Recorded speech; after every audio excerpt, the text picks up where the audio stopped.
It is clearly a politically motivated campaign, and it is. It is. I won't be surprised if there is an external dimension to it, because consistently there are a handful of individuals in the media who are emitting vitriol against India, spreading lies, spreading falsehoods, and which is very unfortunate. And they are making totally unsubstantiated claims. But the challenge is that uh, despite the fact that Mr. Nasheed, who is the Speaker of the Parliament, has clarified matters, uh, there is a section of people in Maldives who are willing to buy anything which is anti-India. So that is the issue, and we have been a friend of Maldives. We have reached out to Maldives whenever required. In 2004, during the tsunami, when there was a problem of water, developmental projects, and so on. But uh,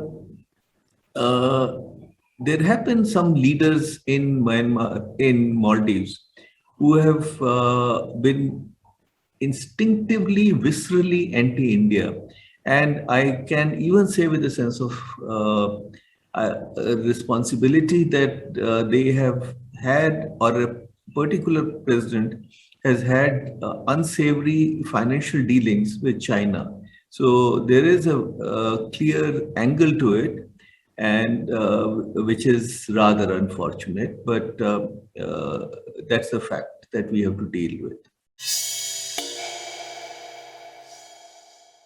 The Gayoom government, and President Gayoom was the president for a long time.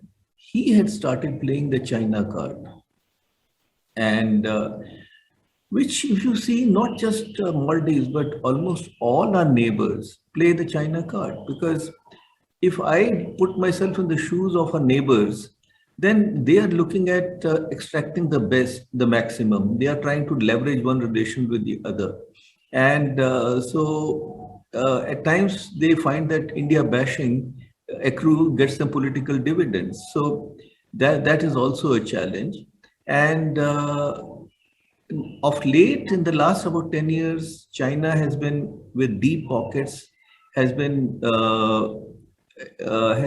has been engaging itself in South Asia very actively, and that engagement is not just for developmental purposes, but China is quite open to influencing political leaders in ways which may not be in the interest of the country concerned, but the very fact that there are monetary considerations that sway the outlook of certain political leaders in our neighborhoods is very well known.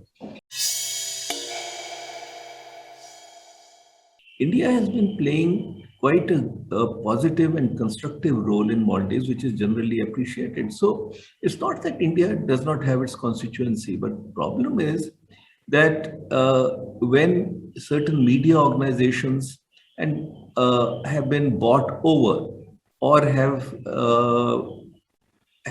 an agenda which is not based on merit, you see,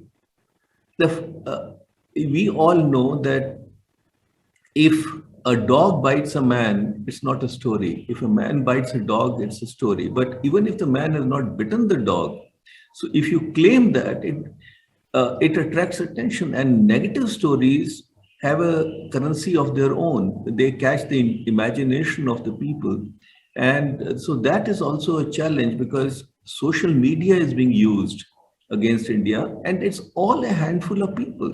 But when you continue spreading negativity, it does have an impact, and that is the challenge, because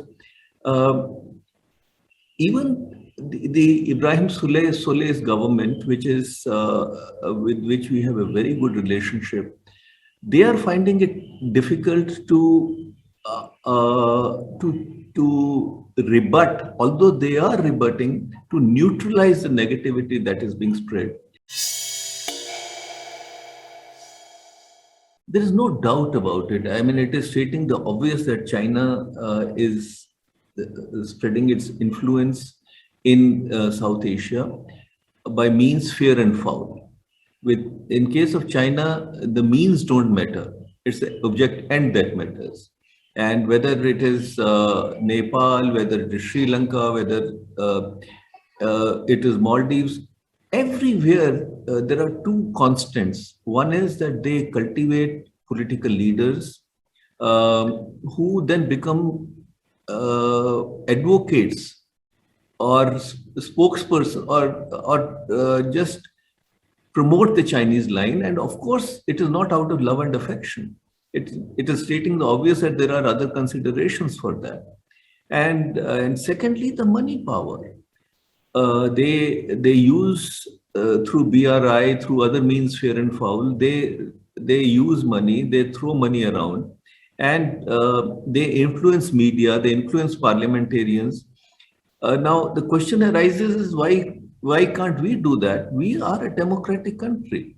We cannot use a dirty tricks department as China is quite capable of using, and not just in the neighborhood, the world over. The world over, we see that the democratic countries, the free world nations, they build institutions. China comes and undermines institutions.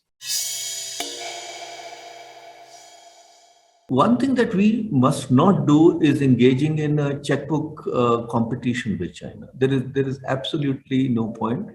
But we are in this neighborhood. We have historical linkages with our neighbors. We need to build on those linkages. We need to stay the course. Whatever we are doing, we need to do effectively. And we need to kind of reach out to the civil society regularly in a sustained manner to present the true picture. It is going to be a difficult task, but there are no easy answers. And we have a difficult or a challenging situation. We have to deal with it accordingly.